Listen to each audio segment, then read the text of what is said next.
Ah, bien. Así es. Entonces, listo, ya se está conectando. En unos minutos va a empezar a avisarle a la gente. Vamos a ver cuántos llegan.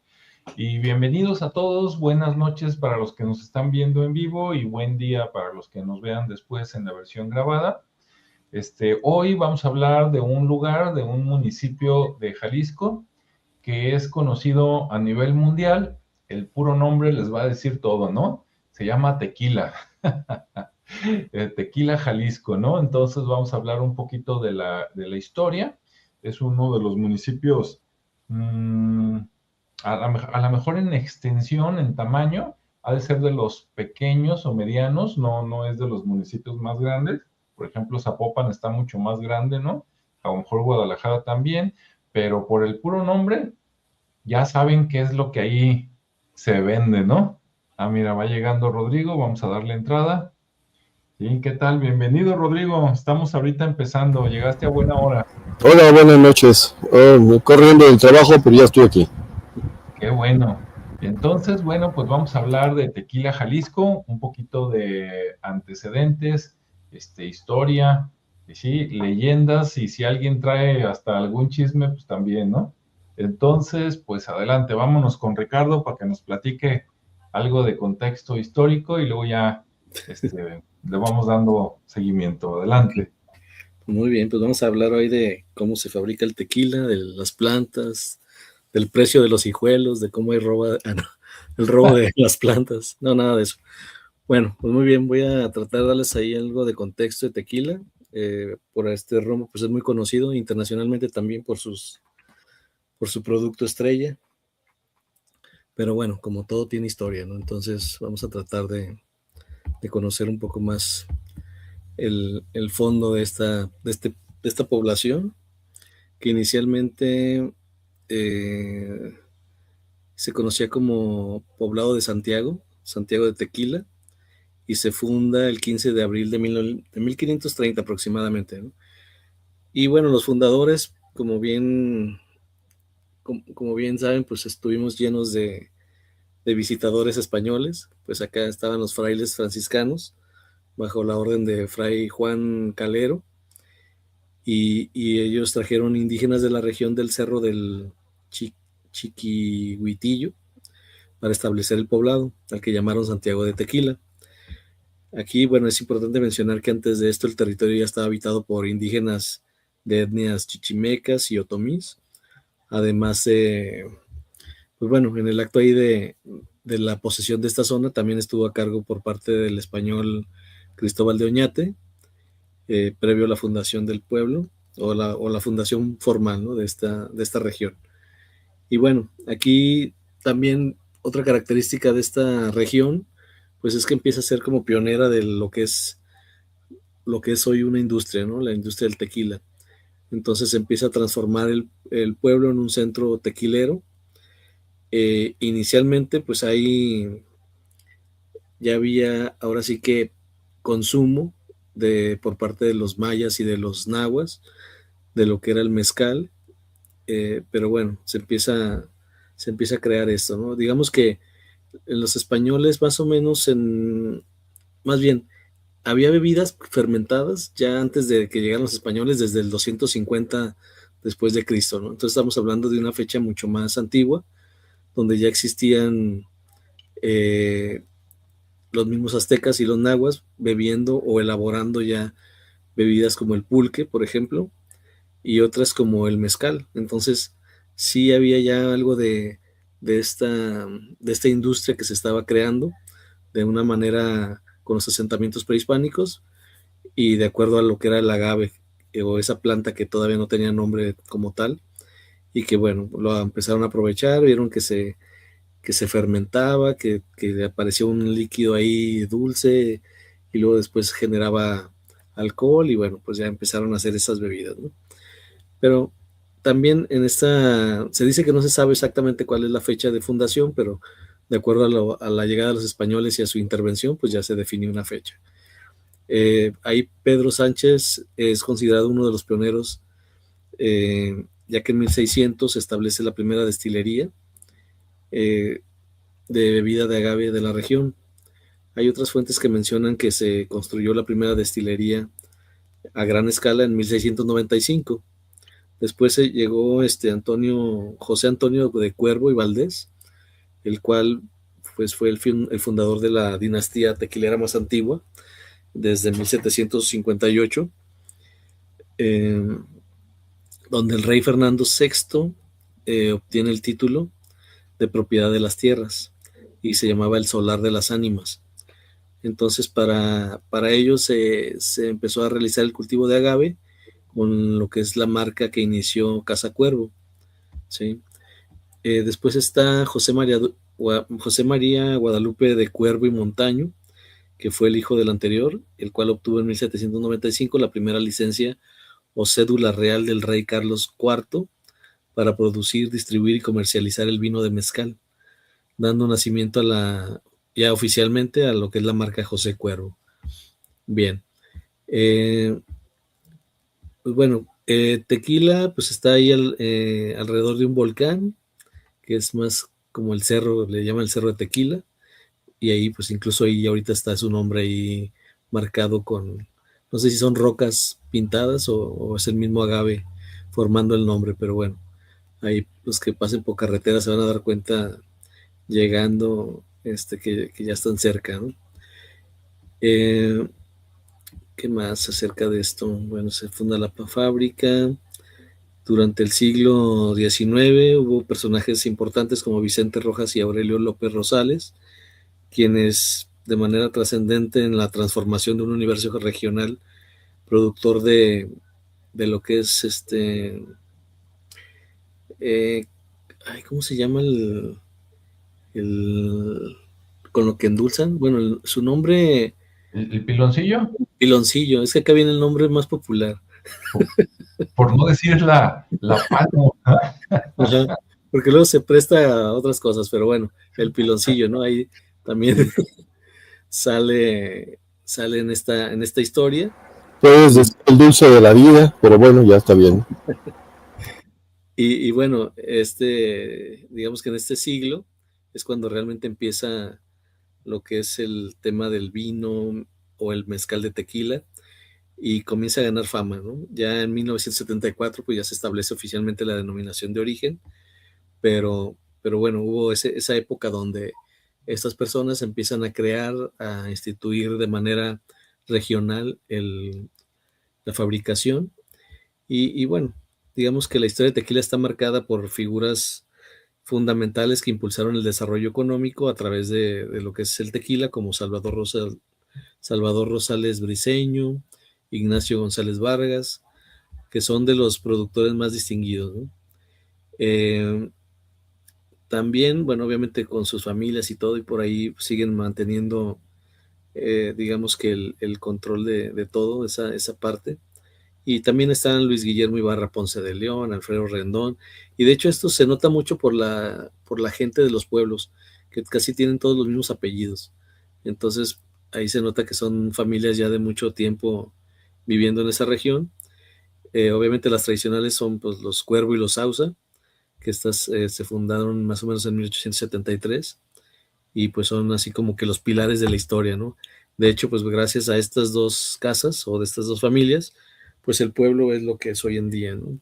Desde la parte de la fundación, de cómo viven, hasta la parte turística, que hoy es uno de los principales atractivos y de derrama económica, ¿no? Entonces también hubo personajes importantes en la vida cotidiana que fueron leyenda en esas regiones como la Doña o María Félix, que se cuenta, dice que hay historias que se cuentan en los antiguos lavaderos de Piedra de Laja, que ahí anduvo la señora. También otros que trajeron cierta atención internacional por el tema de la popularidad del tequila, como George Clooney, que lo comentamos hace rato, y con su casa amigos, que hubo Dwayne Johnson, La Roca también está con su marca, Michael Jordan también tiene su propia marca de tequila y las Kendall Jenner, las Kardashian, también, ¿no? Ahí andan en esa industria también. también parte de esa economía tequilera gira como, pues obviamente alrededor del tequila, o el Tequilana Weber, que es la variedad azul.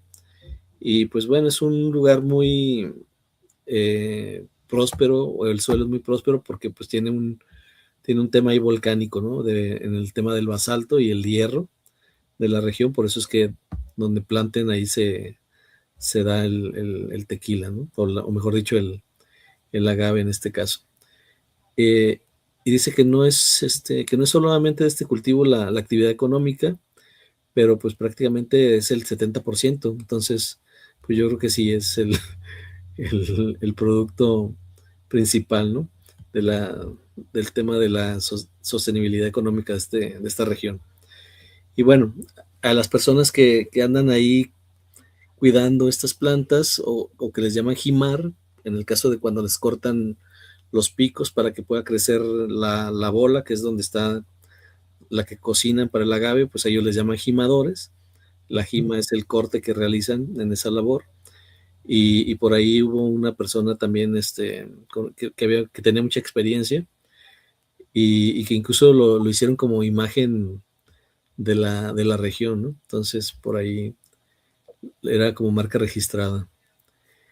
Y bueno, la jima, como les decía, consiste en cortar las pencas y raíces, pero primeramente lo que hacen es cortar lo que son las puntas del agave para que lo que es la penca crezca y se haga grande, porque esa es la que realmente comercializan y la que cocen para que después salga de ahí el agave. Y entonces, pues un jimador experimentado puede cosechar entre 300 y 400 piñas diarias. Entonces es un buen, porque pues son plantitas que al final crecen, y más o menos cada bolita de lo que sacan pesa entre 15 y 20 kilogramos. Entonces imagínense, de 300 a 400 diarias, pues sí es bastante. Obviamente el ciclo productivo ya ahorita anteriormente eran de 8, 10 años, 12 años el proceso donde se cultivaba esta planta. Ahorita ya los procesos son hasta de 3, 4 años, y ya con químicos se hace una fermentación, ¿cómo le llamaríamos? Maduración de lo que es el producto, para que sea más rápido y pueda haber más negocio, ¿no? Y bueno, parte de la industria tequilera en ese entonces empezó con más de 30 fábricas activas, como la de José Cuervo, que era la más antigua, de 1758. Luego está la de Sauza en 1873. La Rienda, con 25 años de operación, que sostiene más de 400 familias, dicen. La Fortaleza, Arete, Don Fulano y el Tequileño, el famoso Tequileño, que ahorita creo que lo operan los japoneses. Y bueno, ellos se representaban esta industria con sus métodos muy tradicionales, y obviamente con esa herencia familiar, ¿no? Y la denominación de origen ocurre hace 50 años, ya 52. Y bueno, pues prácticamente esto protege de que solamente aquí en Jalisco y en esta zona puedan estar produciendo tequila, aun cuando los japonesitos ya desde otros años ya producían, como en el 70 o algo así mencionaste, ¿no, Alejandro? Pero igual ahorita lo comentas. Y bueno, pues esa es como la cultura de la parte del tequila. También obviamente se generan otro tipo de bebidas, pero también este pueblo alberga unos antiguos lavaderos de piedra de laja, que son los más largos de México, que ofrecen un vistazo a lo que es la vida cotidiana, ¿no? Que ahí obviamente pues era como acá en Jalisco, donde estaba el Puente de las Damas, que también había por ahí lavaderos. Entonces casi en todas las ciudades hubo esta característica, donde iba la gente a lavar su ropa, y bueno, pues ahí se hacía la convivencia, ¿no? Y se enteraban de todo. También estaba en el pueblo la cantina La Capilla, que es como la parada obligada, se dice, donde todos piden la batanga, que es un refresco de cola con tequila y un chorrito de limón. Y bueno, ya lo demás son cosas como muy, no tan importantes para mí. Pero bueno, siguen siendo como noticia, ¿no? Al final, creo que lo importante es como eso, ¿no? La parte donde se generó esta tradición que no nada más es de cuando llegan los españoles, sino que desde el 230 después de Cristo, ya los mayas y los nahuas ya conocían esta planta, ya la reconocían, ya la sabían tratar y ya obtenían bebidas, ¿no? De ello. Entonces aquí lo voy a dejar para no dar más cosas de la actualidad, pero digamos que espero que podamos complementar un poco más con la historia. Sí, muy bien, muchas gracias. Pues ya nos platicó, ¿no? La fundación, el tequila, que es el producto principal, los nombres, las familias, y pues muy buena entrada. Vamos a pasar ahora con Julio. Julio, ¿qué nos cuentas para ti? ¿Qué sabes de tequila o del tequila? Bueno, el tequila lo único que sé es que no me gusta, Ok, que me da unas crudotas pero bien feas. sí, es que Y hay que tomar poquito. sí, pero aparte no soy fan Ok. del tequila o de ningún licor así fuerte. A mí Ujú, me gusta tomar cerveza, eso sí. ujú, Entonces, bueno, que ya que el programa no es acerca de la cerveza, yo encontré de ujú, aquí que algo acerca del nombre, que dice que ujú, primeramente fue Santiago de Tequila, pero encontré que originalmente se llamó Tionchinchán ujú, y luego fue llamado Tequillán. Esto ujú, hablando de la región. También de lo que hablaba, que ya mencionó Ricardo, que originalmente los pueblos ahí que nativos de la región antes de la llegada de los españoles, ellos ya consumían, pero lo que era el pulque. ujú. Y entonces los españoles son los que vienen y empiezan a hacer el proceso de la destilación para convertirlo en una bebida más fuerte, ¿no? Porque el pulque que es como en sus primeros pasos sin la limpieza necesaria para hacerlo más fuerte. Entonces todo esto de la destilación fue traído por los españoles y por eso es que vemos todas esas familias que su origen viene de Europa, que son los que están o los que tienen ahí las tequileras más importantes, ¿verdad? Que ahí han estado ahí por mucho tiempo y pues ahí van a seguir estando hasta que la gente siga tomando tequila. Otra cosa importante que se mencionó o se reconoció como patrimonio mundial por la UNESCO, esto fue en el 2006, o sea, ya tiene un tiempo, que por ahí también hubo una ley que yo escuché estando por acá, donde ya el tequila se hizo como algo ya nacional, ¿no? Y que hasta incrementó el precio. A lo mejor ustedes saben más acerca de eso, que viven allá. Y eso es lo que hay del, de lo que es la historia. Pero yo ahí buscando, me encontré con una leyenda que es, o sea, que me gustó, que es una leyenda ancestral que habla acerca de la diosa uh, Mayahuel y el regalo de la alegría. Ujú, Y, y ahí dice que esto hablando del tequila, o más bien del agave, que yo creo que es una planta que es ahí, que todo el tiempo ha crecido ahí, que no, o sea, que es natural, es nativa ahí de esa zona, y que pues, los nativos de ahí, de ese lugar, ya tenían el conocimiento de esta planta y que la veían como un regalo, decía, le llamaban regalo de la alegría. Aquí les voy a leer un poquito de lo que dice.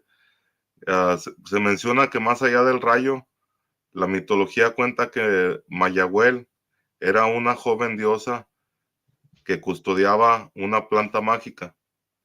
Para compartir sus dones de alegría con los humanos, escapó con el dios Ejecatl hacia la tierra. Al ser descubierta por los Tzitzimime, que son los seres de oscuridad, fue despedazada, pero de sus restos enterrados brotó el primer agave, convirtiéndose en el corazón del tequila para siempre. Luego dice que la historia de Mayahuel es una de las más bellas de la mitología mexica, pues explica el origen místico del agave, el metl, como un sacrificio de amor.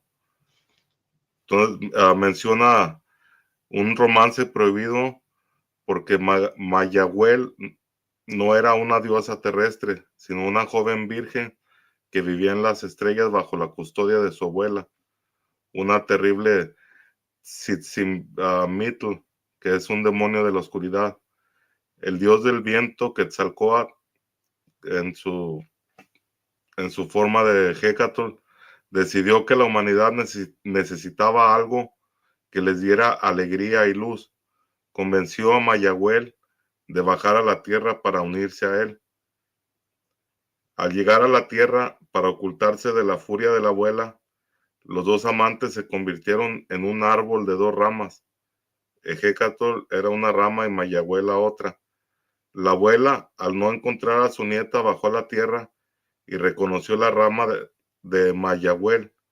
Llenada de ira, la despedazó y dio los trozos a los Tzitzimime que los devoraran. Quetzalcóatl, quien sobrevivió, recogió con infinita tristeza los huesos y restos de la diosa y los enterró. De esos restos brotó la primera planta de agave. Entonces ahí es algo que tenían ya los pueblos nativos ancestrales como una historia de este regalo, ¿no? Porque al ponerlo como un regalo de la alegría, es como que pues se ponían alegres, ¿no? Después de que se aventaban un buen pulque, a lo mejor después de alguna larga jornada o algo así por el estilo, y pues lo veían de esa forma, vamos a decir que hasta sagrada, ¿no? Que se le atribuía a una diosa. Y todo esto también, algo que se me hizo importante es que ellos atribuían a esta diosa como la diosa de los 400 pechos, y es representada como una mujer que surge de un agave. Se dice que tiene 400 pechos para alimentar a sus hijos, los Senzón Totochtin, los 400 conejos, que representan los diversos estados o niveles de la embriaguez. Entonces, fíjate cómo, o sea, tenían todo esto ya bien controlado, que tenían hasta sus mitos acerca de la creación de esta planta, y que reconocían, ¿no? Que entre más tomabas, más tonto te ibas a poner, ¿no? Más ibas a perder el sentido. Entonces, Sí. de ahí yo me imagino que de ahí fue donde los españoles se dieron cuenta, después de haber conocido esa bebida del pulque, donde se dieron cuenta que pues ahí había una forma, ¿no? de hacer un licor de muy buena calidad, porque por lo regular en Europa se hacía licor de maíz, en otras ocasiones se hacía con otros ingredientes, pero eso era lo más utilizado por ahí en aquellas partes. Sí, sí, está bonita la leyenda, ¿no? Ahí de Mayahuel y todo. No sé, ¿quieres que le pasemos el micrófono a alguien, Julio? O Sí, a ver si alguien tiene por ahí otra de estas leyendas. yo creo que sí.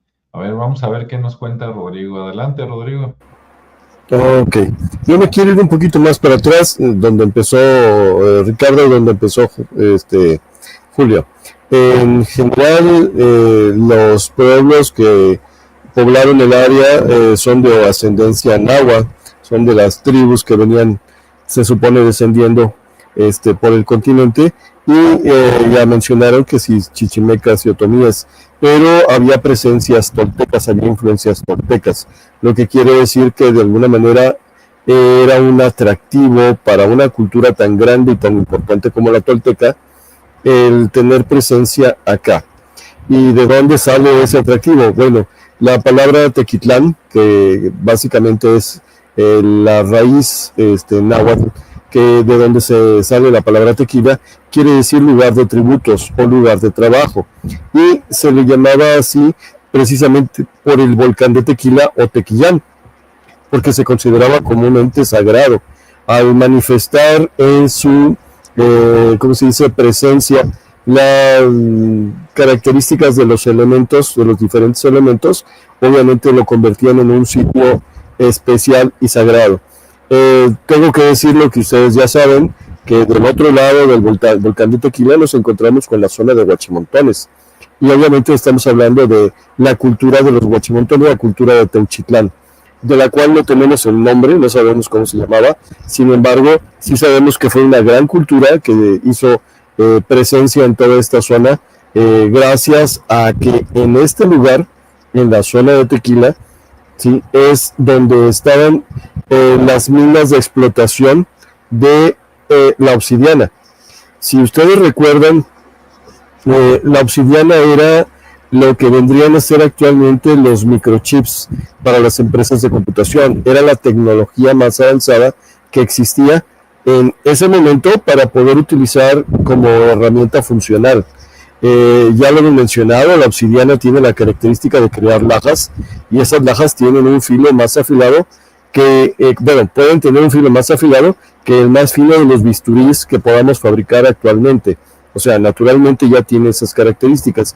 Entonces, la cultura de Teuchitlán, el mismo grupo indígena que operaba en el valle, ¿cómo se llama?, operaba del otro lado del volcán, operaba también acá, junto al volcán de Tequila, donde actualmente está la ciudad de Tequila. La situación es que en ese momento, este lugar era el centro de encuentro para literalmente el comercio, digamos así, internacional. En el sentido, pues, de que del norte bajaban y llegaban a este lugar, del centro llegaban y llegaban a este lugar, gracias a la obsidiana, gracias a los artesanos que se dedicaban a explotar el lugar y a convertir todo esto en artesanía. Y por lo mismo podemos hablar de culturas que tenían una gran riqueza económica o una prosperidad económica lo suficientemente buena. Adicionalmente, de lo que mencionaba Ricardo, de que la tierra es especial, de que tiene grandes cantidades de hierro, pues también tiene mantos freáticos muy importantes. En otras palabras, tiene agua.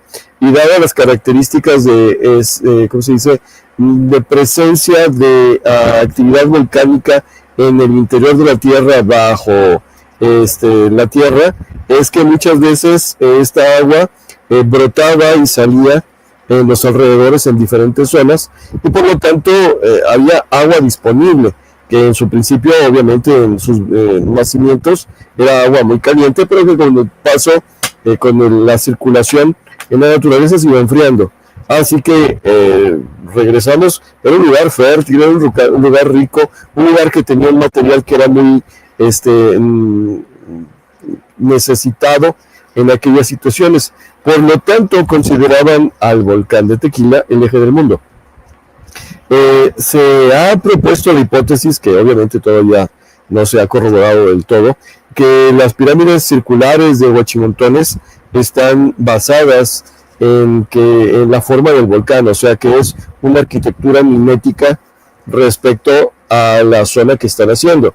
También hemos hablado de que esas son normalmente las pirámides que se le dedican al dios Ejecatl, el viento, y que el dios Ejecatl es una primera manifestación de las culturas, hablando del amanecer o el despertar de las culturas, ¿no? Entonces era un punto en particular, pero obviamente en toda esta zona, en la zona de Tequila, en la zona de Teuchitlán, sí, hay regadas múltiples formaciones piramidales, pero anterior a las zonas piramidales, que normalmente van del 300 al 900 después de Cristo, podemos encontrar vestigios todavía de grupos con una gran riqueza económica que se manifestaba y que hemos podido determinar a partir de las tumbas de Tiro.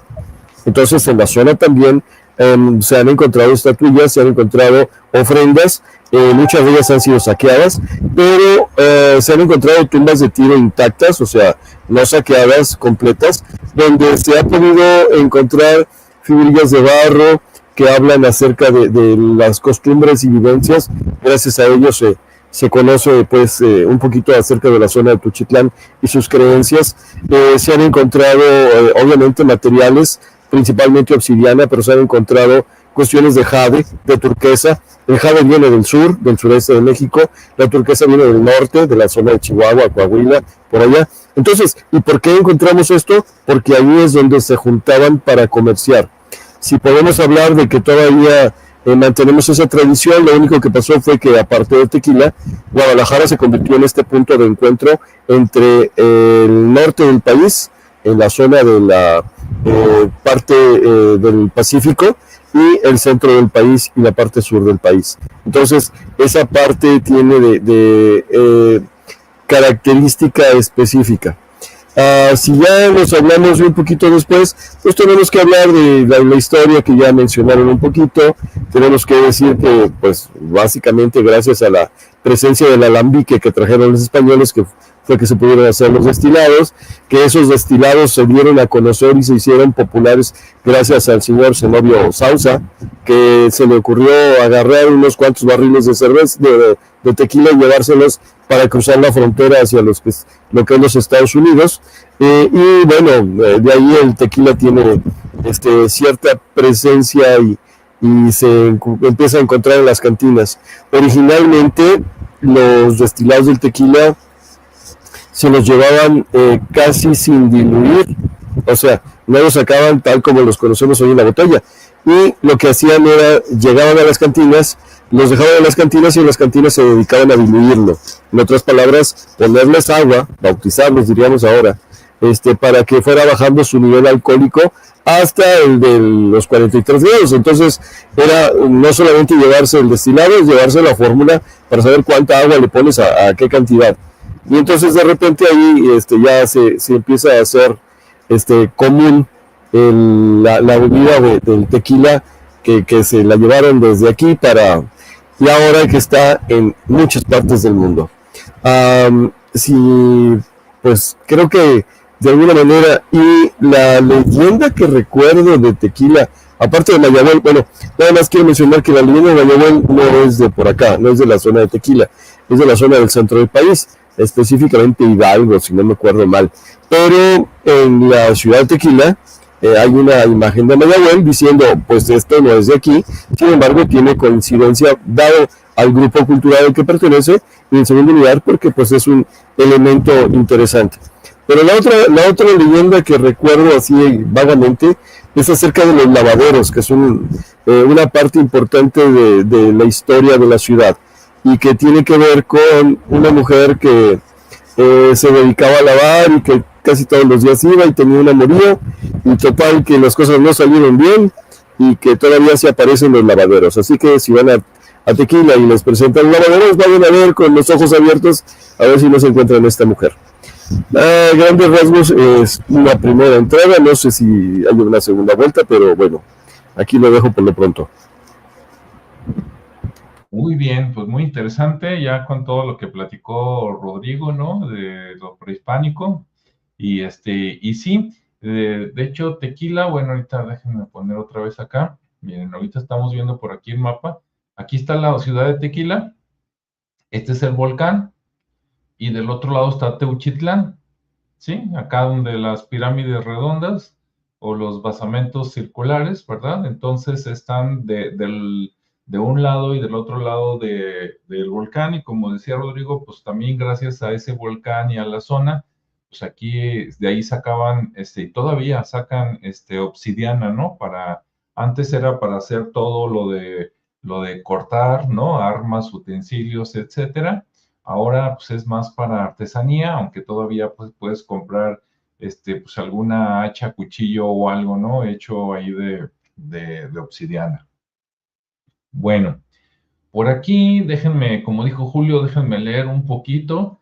Tengo algunos datos interesantes, nada más complementando lo que no se ha dicho. Miren, sobre el nombre que comentó algo Rodrigo, por aquí dice, antes de la llegada de los españoles, lo que hoy es Tequila estaba habitada por chichimecas, aunque decir chichimecas es pues, un montón de pueblos, ¿no?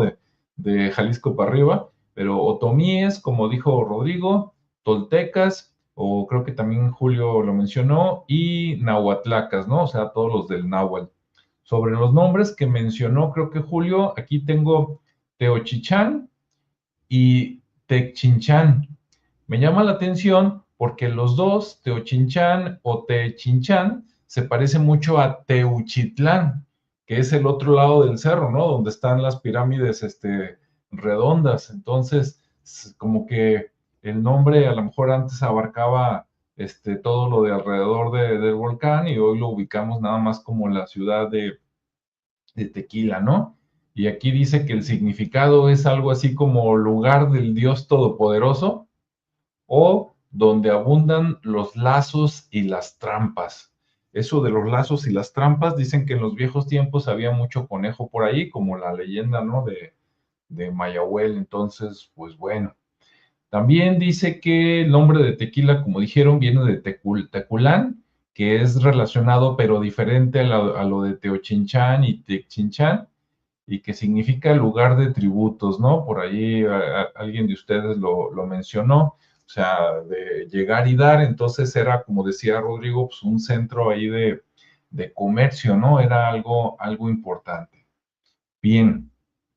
Ahora, pasándonos un poquito a la época colonial, a mí me llamó la atención que dice aquí que esa zona fue conquistada por Cristóbal de Oñate. A muchos les sonará el nombre, ¿no? Porque Cristóbal de Oñate fue el que fundó la primera Guadalajara, ¿no? De acá de América, en Zacatecas.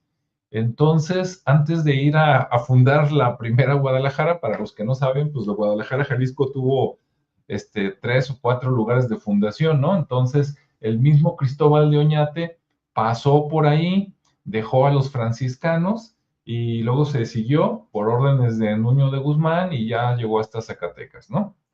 Bien, como había mencionado Ricardo, dice que es Tequila, ya como la conocemos ahora con el nombre, es Santiago de Tequila, y fue el 15 de abril de 1530 por los frailes franciscanos, como ya había dicho Ricardo, a cargo del fray Juan Calero. Es Calero con A, ¿eh? No lo vayan a pronunciar con U porque luego se les oye feo, así como partido de fútbol. Y dice que para fundarlo, Tequila, como la gente, los pobladores no estaban exactamente donde hoy es Tequila, sino que estaban en los alrededores, sobre todo pues allá por Teuchitlán, todo eso, dice que se trajeron gente del cerro El Chiquihuitillo, ¿sí? Hace 1 o 2 videos, creo que la semana pasada hablamos de la cueva del Chiquihuite, aunque eso es en Zacatecas, ¿no? Muy recomendable el tema, ¿no? Ahí la cueva donde hace más de 30,000 años había gente por allá en Zacatecas, pero bueno, acá me llamó la atención, no pude buscar exactamente dónde está o cuál es el cerro del Chiquihuitillo, debe de ser alguno alrededor del volcán, pero está interesante el nombre, ¿no? También relacionado al Chiquihuite. Y luego dice por acá, el evento que marcaría el destino de la región ocurrió en octubre de 1600, cuando Pedro Sánchez de Tagle crea la primera destilería, no me acuerdo cuál quién lo mencionó de ustedes, pero alguien lo mencionó. Ahora, eso de 1600 y el nombre de Pedro Sánchez, recordemos que hay una bebida muy famosa de una marca que se llama Viuda de Sánchez, ¿sí? Entonces, por ahí viene de la familia. Muchos de los tequileros ponían las empresas y les gustaba entrarle duro a la jarra, ¿no? Y luego se morían jóvenes por andar no todos, ¿verdad? De borrachos ahí o algo, y la viuda se quedaba con las haciendas y el dinero, ¿no? Entonces hay una marca que se llama Viuda de Sánchez, que por ahí pueden buscar luego. Bien, a ver, ¿qué otro evento tenemos así rápido? Dice que en 1824 se le dio el título de villa, digamos como una pequeña ciudad, y que se convirtió en cabecera del cantón de Etzatlán, que Etzatlán es otro municipio, donde también hay ruinas en Etzatlán, que se llaman, a ver si me acuerdo rápido, lleva el nombre de uno de los reyes. No sé si Rodrigo o alguien más se ubique por allá en Etzatlán. Se llama el no sé qué, que es el lugar, y luego el nombre del rey indígena. Bueno, luego hablamos de ese sitio. Entonces, ahí está, ¿no? Bien, en 1974, como dijeron, se dio la denominación de origen del tequila, o sea que nada más es algo que se produce en México, en la zona de Jalisco, creo que una parte de Aguascalientes, creo que una parte de Guanajuato, luego por allá por el centro del país, no me acuerdo si en Puebla o en otro lado también se hace, ¿no? Hay una leyenda, déjenme irme aquí al mapa, a la ciudad de Tequila. En la ciudad de Tequila, en lo que es el centro, digo, me estoy brincando muy abrupto, ¿no? Pero si no, no. A ver, ¿dónde está el centro? Por aquí, por aquí. ¿Qué hice? Bueno. Está el centro, estoy buscando por ahí la casa de los abuelos. A ver, aquí está José Cuervo. Bueno, sé que ando cerca, pero no le atino. El chiste es de que en la plaza de Tequila, a una cuadra o cuadra y media está el Museo del Tequila. Y en la plaza, enfrente, está un museo que se llama la Casa de los Abuelos de la familia Sausa. Hay una anécdota, si ustedes van, métanse a los dos museos y también al Museo Boutique Cuervo. Y luego hay un museo a 3 cuadras que se llama el Museo Beckman, porque resulta que luego los Cuervo llegó una generación donde ya no hubo hijos, hubo hijas, y las hijas se casaron con los Beckman, creo que de Inglaterra, y por eso se llama Museo Beckman y no Museo Cuervo, ¿no? Cosas de la vida. Pero es un museo que está de primer mundo, como los mejores de Europa, y viene ahí toda la historia del tequila. Hoy no vengo inspirado, pero hay carretas, carrozas que se usaban antes, ¿no? Para viajar, las familias famosas, para cargar el tequila, y también hay figuras prehispánicas por ahí que donó varios coleccionistas europeos que se vinieron por acá y se quedaron en México. Bueno, en la casa de los abuelos que está enfrente de la plaza, ahí de repente pues te dan un recorrido, ¿no? De lo que hubo, de los inicios, de que ahí vivió la familia Sausa hace pues ya muchas décadas, y hay una katana, ¿no? Estos sables samuráis, y esa katana se la dieron no me acuerdo cuál es el nombre, pero un señor de la familia Sausa, porque por allá en los años, entre los 50s y los 70s, a los japoneses, algunos han de haber escuchado que los japoneses ya querían patentar a la Virgen de Guadalupe. Esa es otra historia, pero es parecida, porque también en ese inter, entre los 50s y los 70s, los japoneses se quisieron apropiar, ¿no? De vamos a patentar el tequila y lo vamos a producir incluso allá en Japón, y resulta que los tequileros de acá dijeron, oye, no, espérenme un momentito. Entonces se organizaron los tequileros, y quien lo organizó fue precisamente el señor de la familia Sausa, ¿no? Y entonces fueron a pelear en el buen sentido, o sea, pelear comercialmente, y les ganaron. Y entonces los japoneses reconocieron que el señor Sausa peleó bien, les ganó, en su propia tierra. Entonces le entregaron esa katana, ¿no? Así como reconociendo al gran negociador de la familia Sausa del tequila. Entonces vayan a verlo. Históricamente creo que es muy importante. En cuestión de negocios todavía puede ser hasta más importante, ¿no? Porque de repente nos vamos nada más con, Slim, y así los que tienen más dinero por acá, pero también hay otros un poquito con menos de capital, pero con más historia, que tienen esas leyendas de wow, ¿no? Entonces, está muy bien. El mejor momento de visitar Tequila, Jalisco, es en el mes de septiembre, porque es cuando son las fiestas por allá. más o menos como a mediados, por ahí del 15. Yo recuerdo haber visitado Tequila Jalisco y se pone buenísimo, ¿no? Porque viene gente de todos lados de la República, algunos internacionales, siempre vamos a ver gente de Estados Unidos, de Canadá. La vez que yo fui, hasta japoneses había, ¿no? Por ahí, festejando el tequila en la noche. Hay eventos de los voladores de Papantla, ¿no? Ahí haciendo su show, dejándose caer con las cuerdas, y total, se pone buenísimo, ¿no? Claro, en cualquier día, es bueno, pero en septiembre son las fiestas y se pone todavía súper guau ahí. A los alrededores, si no les interesa el tequila, también hay visitas a dos cosas que no tienen que ver con el tequila.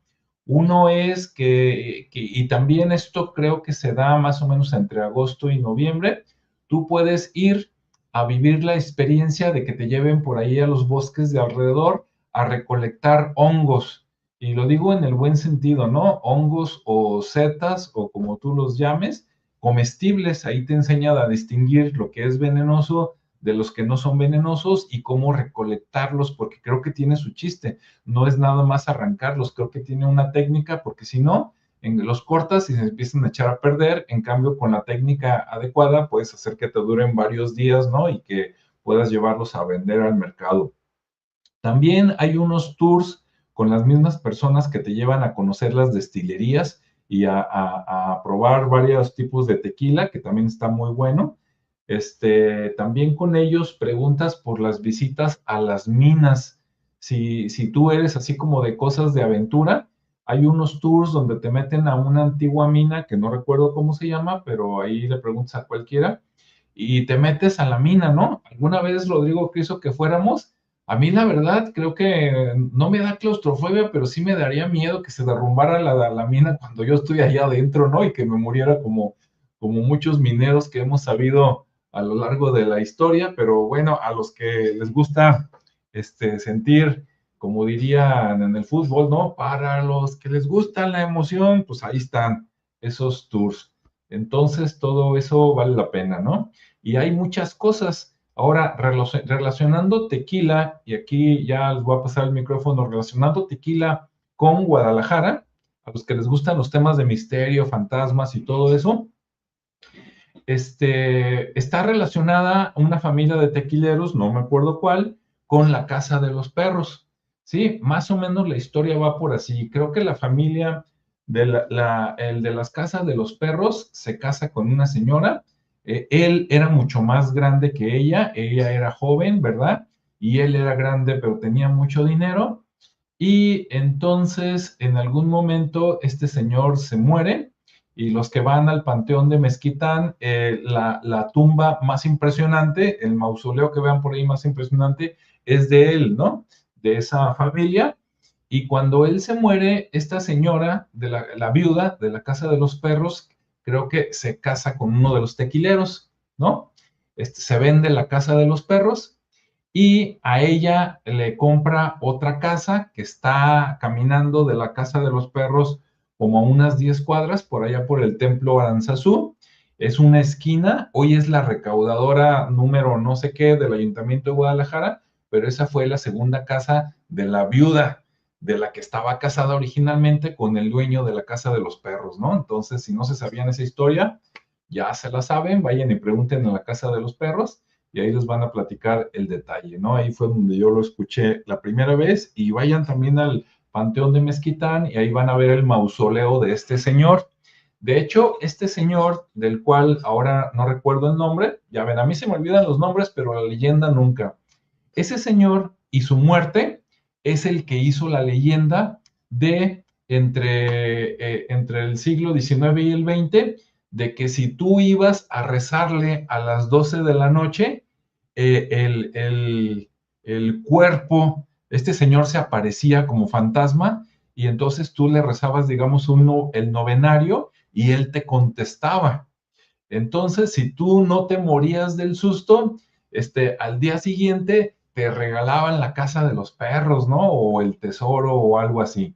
Claro, esto fue leyenda, ¿no? No vayan a querer ir a rezarle y resulta que dices, pues yo le recé, pero no me contestó, dame la casa. No. Entonces, si tú alguna vez escuchaste esta leyenda, ¿no? De que un señor rico se murió y que si tú vas y le rezas en la noche, te quedas con el tesoro o con la casa, era este señor, el dueño de la casa de los perros.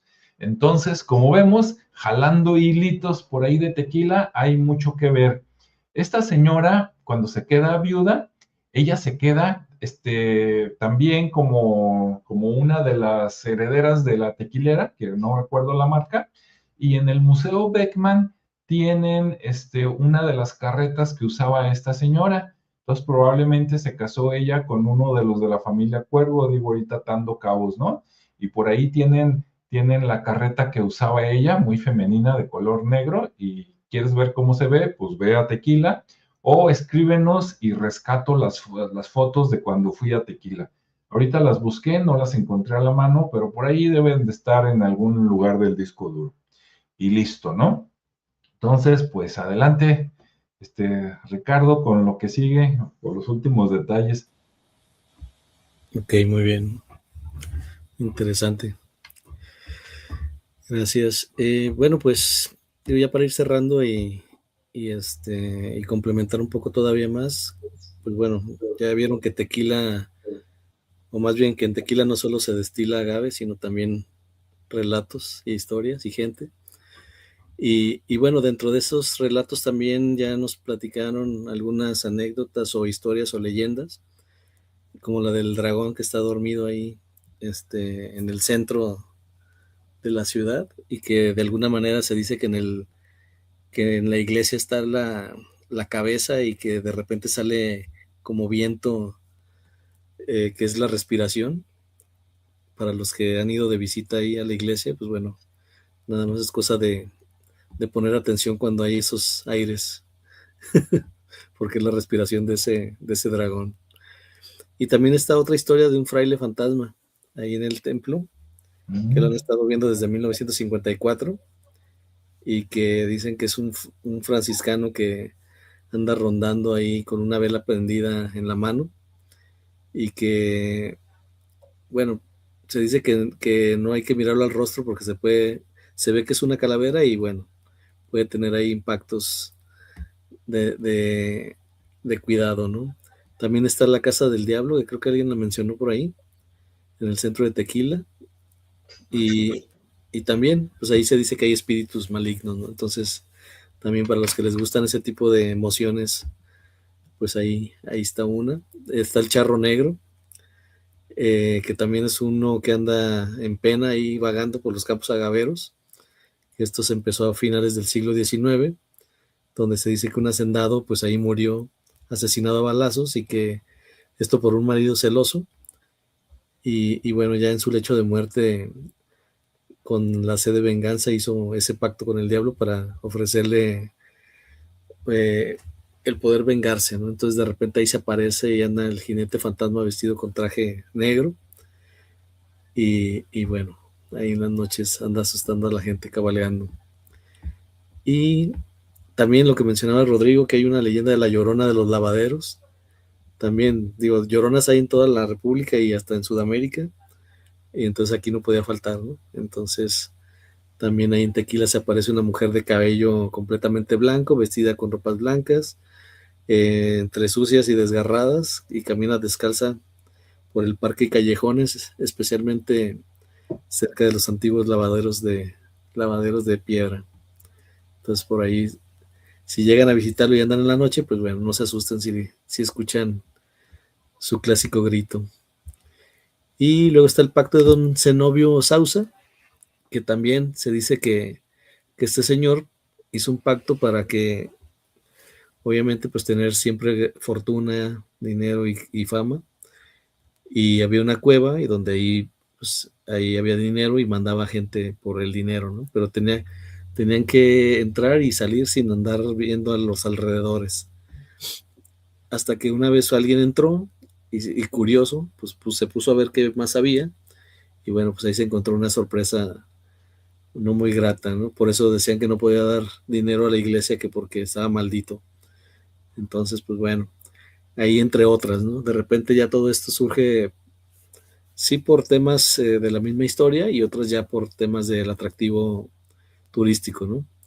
Pero bueno, por eso digo que no solo se destilan agaves, sino también hay historias para que cuando los visiten, pues bueno, no se pierdan la visita obligada al templo y a ver a sentir esos vientos, que es la respiración de ese dragón, ¿sale?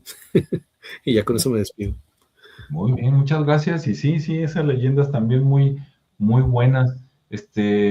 Bueno, una que nada más se me quedó así en la boca, pero ya con todas las que soltó Ricardo me acordé. Ahorita estamos viendo por ahí la parroquia de Santiago Apóstol.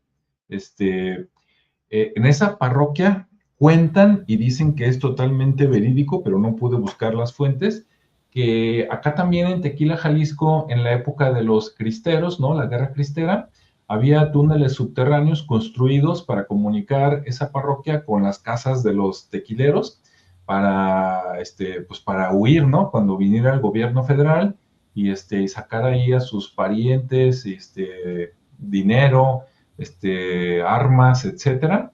Y también aquí dicen que algunos de esos túneles probablemente eran desde la época de la colonia, ¿no? Del virreinato, pero que la mayoría eran de la época cristera para huir cuando vinieran pues el gobierno federal, ¿no? Que andaba matando gente y persiguiendo a todos los que fueran cristianos. Entonces también ahí hay túneles interesante. Pues listo. Julio, ¿qué opinas? Antes de Julio, a ti que no te gusta el tequila, te tengo una buena noticia. Aparte del tequila, del agave, y hay varios tipos de agave, ¿eh? No vayan a pensar que es una sola plantita, ¿no? Porque está que el agave azul, el agave verde, el agave quién sabe que hay un montón de tipos. De hecho, bueno, ahí la dejo.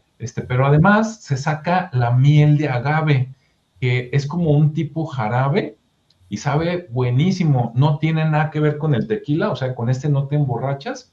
Y a mí me gusta la miel de abeja, pero ese se me hace mucho más bueno. Es como un jarabe dulcecito con un sabor muy, muy rico.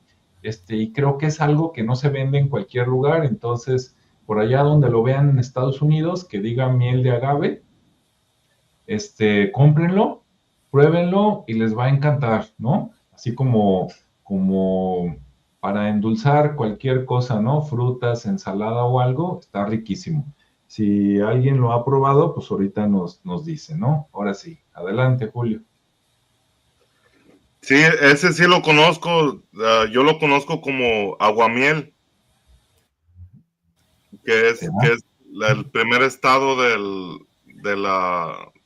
del proceso antes de que se convierta en pulque.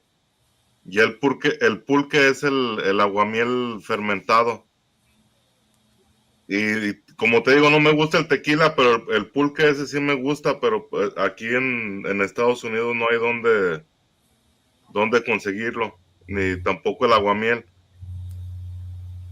Pero sí, y aparte de que te pone alegre, el pulque tiene propiedades también que son de beneficio para la salud del ser humano. Siempre y cuando, pues, como todo, no, que no se consuma con exceso, pero tiene varias propiedades curativas el pulque en sí. Y hablando también acerca de unas cuantas más leyendas que existen por ahí de Tequila, Jalisco, hay una que se menciona acerca de una campana de alguna forma maldita, que supuestamente la campana fue excomulgada por alguna causa, de que en una ocasión uno de los campaneros, aquellos que no saben o que no conocen en los tiempos antiguos, había una persona encargada de dar las campanadas, ¿no? Que avisaban en la mañana, creo que era el aviso para la misa de 6 de la mañana. Luego había campanadas en ocasiones cada hora, pero creo que anteriormente eran 3 veces, que era a las 6 de la mañana, a las 12 del día y a las 7 de la noche, si no me equivoco. Ahí, si alguien recuerda, por ahí me corrigen. Y supuestamente la llamaban así porque uno de los campaneros, al ir a dar los avisos, pues cayó desde la torre, y por ahí quedó la leyenda de que todavía se aparece. También hay una leyenda que habla de la mujer de la cascada, Los Azules, que es una cascada que se encuentra en las cercanías ahí del pueblo, y la leyenda local habla de una mujer de blanco que se aparece entre la bruma de la caída de agua, y que el relato cuenta que es el espíritu de una joven que perdió a su amor en las barrancas. Y por ahí se dice que los senderistas que conocen la zona recomiendan el no visitar la cascada en el atardecer, porque el llanto de esta alma en pena se confunde con el ruido del agua y puede confundir a los viajeros para que se pierdan entre la vegetación. Y por último, hay una leyenda que habla acerca del mal de ojo al agave, que esta creencia que ya se volvió leyenda entre los gimadores, que son aquellas personas que trabajan con el agave.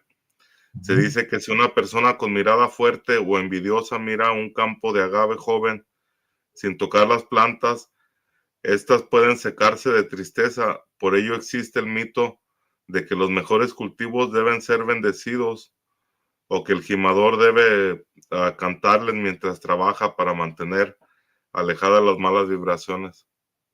Y pues ahí son unas cuantas leyendas y mitos que tiene ahí la gente de esas localidades, y que pues ahí es interesante, ¿no?, al conocer, porque de acuerdo a cada zona y a lo que se pueda dar como fruto de ahí en esa zona, naturalmente todo el tiempo las personas buscan la forma de cómo beneficiarse, ¿no?, de lo que tengas. Es como ese dicho que dice, si del cielo te caen limones, enséñate a hacer limonadas, ¿no? Entonces ahí vemos el ingenio de los humanos en cómo todo el tiempo beneficiarse y hacer cosas, productos que sirven para el alimento. En esta ocasión ahí, pues el tequila es un relajante, ¿verdad? Mientras no se consuma con exceso. El pulque pues tiene muchas propiedades que son beneficiosas para el ser humano, y pues ahí hasta para los niños, ¿no? Ahí les da su aguamiel, que es lo que me imagino que tomarían los niños ancestralmente de ahí de esa zona. Y algo que se me había olvidado mencionar, ya hablando de los pueblos prehispánicos que habitaron la zona, es lo interesante que son estas tumbas de Tiro, ¿no? Que se les atribuye a la cultura creo que se llama Teuchitlán, si no me equivoco. Y que a comparación de las otras culturas que también habitaron esa zona, esta cultura fue la única que tenía esa forma de enterrar a sus muertos, ¿no? Principalmente pues a los que eran de la clase, ya sea de tlatoanis o gobernantes, y a toda esa casta más por encima del pueblo. Y que por ahí a mí me gusta mucho seguir a personas que andan ahí en los montes buscando. Hay uno que es de ahí de Guadalajara, que es muy famoso, que es el Trepacerros por naturaleza. Ahí, amigo ahí de Jalisco desconocido, y que ellos han encontrado varias de estas tumbas de Tiro, y que pues por desgracia ya han sido pues robadas, ¿no? Que ya no tienen nada, pero se encuentran en muchas partes ahí de Guadalajara, ¿no? O más bien del estado de Jalisco. Por ahí en la barranca de Huentitlán, ahí encontraron una de estas tumbas ahí para los que les gusta estos temas ahí en el Trepacerros por Naturaleza. Ahí encuentran varias expediciones que hacen ahí a estos lugares, y que por desgracia también ya están muy abandonados y muy contaminados. Por ahí creo donde encontraron esa tumba de Tiro, ahí en la barranca de Huentitlán, pues ya ahí por ahí corre un río de aguas negras, que pues para seguir explorando ahí la zona, pues hay que tener trajes especiales y diferentes tipos de equipos para no enfermarnos, porque ya esas aguas ya están muy, muy contaminadas, y pues que muy malo, ¿no? Para nosotros como humanidad el no cuidar todos estos vestigios arqueológicos que he visto que hay en todo lo que es Jalisco, y en muchas partes de México hay todos estos vestigios, y pues lastimosamente los encargados de darle seguimiento a esto por parte del gobierno no lo hacen. Entonces hay que ponerles una tacha ahí a esas personas encargadas ahí del INAH y de todas estas universidades, ¿no? Que al parecer como que no les interesa mucho estos temas de cultura y de todos estos vestigios arqueológicos. Ok, sí, así es, Rodrigo. Pues algunas cosas sueltas. Bueno, primero, la cultura de la que hablabas, del sitio que hablabas cerca de Chatlán, es Oconagua, y el vestigio es el Palacio de Ocomo. En segundo lugar, los agaves efectivamente son de muchos tipos. Normalmente las bebidas que se obtienen de los agaves son mezcales, pero el que se obtiene del agave azul tequilana Weber es el tequila, o sea, es de un agave en particular. Tercero, que las piñas pueden llegar a pesar hasta 90 kilos, o sea, como decía Ricardo, son cosas pesadas, entonces no, pueden ir desde los 10 kilos hasta los 90 kilos, así que son difíciles de transportar, aunque como dicen, el interés tiene pies, y de repente se sabe que alguien se anda robando las piñas de agave. Ok. Por otro lado, tengo que decir que debido a que proviene de una planta, o sea, es de origen natural, cuando el tequila es tequila 100%, o sea, no todos los tequilas son 100% de agave, normalmente se requiere que para que se le pueda designar tequila tenga al menos 51% de agave, o sea, la mayor parte de los azúcares que producen la fermentación se producen por agave. Pero hay algunos tequilas que para hacerlos más baratos o para darles un sabor diferente, se les pone otro tipo de azúcar, por ejemplo el azúcar de caña, algunos resabios del azúcar de caña, algunos otros tipos de edulcorantes. Entonces ya no son tequilas, y precisamente estos, los que no son 100%, son los que producen cruda, de la que hablaba Julio hace rato. Por lo demás, pues al provenir de una planta, cuando un tequila es 100%, tiene propiedades digestivas, gracias a que acelera el metabolismo y beneficia el sistema digestivo. Tienen efectos prebióticos y probióticos. Perdón. Probióticos, ¿qué significa? Que básicamente está hecho de tequila de fructanos, o sea, produce una sustancia que se llama inulina, que ayuda al crecimiento de bacterias celulares del intestino. Tiene características de disolver la grasa, de reducir niveles de colesterol y mejorar la circulación. Claro, como dijo Julio, tomado en niveles apropiados, no inapropiados, y pues tiene pocas calorías comparado con algunas otras bebidas, siempre y cuando pues no lo mezcles con bebidas azucaradas, por ejemplo, pues con esas marcas de refrescos, ¿no? También tiene, gracias a la inulina, o sea, estos fructanos, tiene la capacidad de favorecer la absorción de minerales como el calcio, el magnesio y el hierro. O sea, digámoslo así, es una medicina natural que ha sido procesada para producir estos beneficios. El problema es que como marea y a la gente le gusta de repente andar mareada, pues abusa, y obviamente una vez que abusa de ella, el efecto es exactamente el contrario del que se podría esperar. Pues aquí lo dejo, digo, es una zona muy rica en cultura, en tradiciones, en dinero, digo, es una zona muy rica porque los tequileros ganan mucho dinero, y antes de los tequileros, los que se dedicaban a la obsidiana, y antes también desde los que se dedicaban al comercio, es una zona muy rica, por lo tanto, se junta lo mejor y lo peor de la humanidad. En ese sentido, también es una zona donde han pasado cosas terribles, pero bueno, eso es, digamos que, una parte de la historia natural y de la vida de nuestro planeta. Aquí la dejo.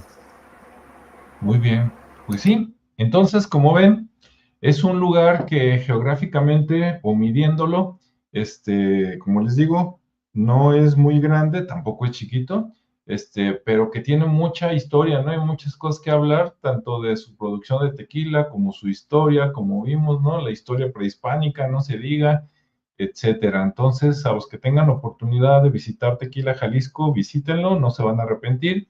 Y si van en septiembre, pues todavía es mejor, ¿no? O en diciembre, así aprovechando también las vacaciones.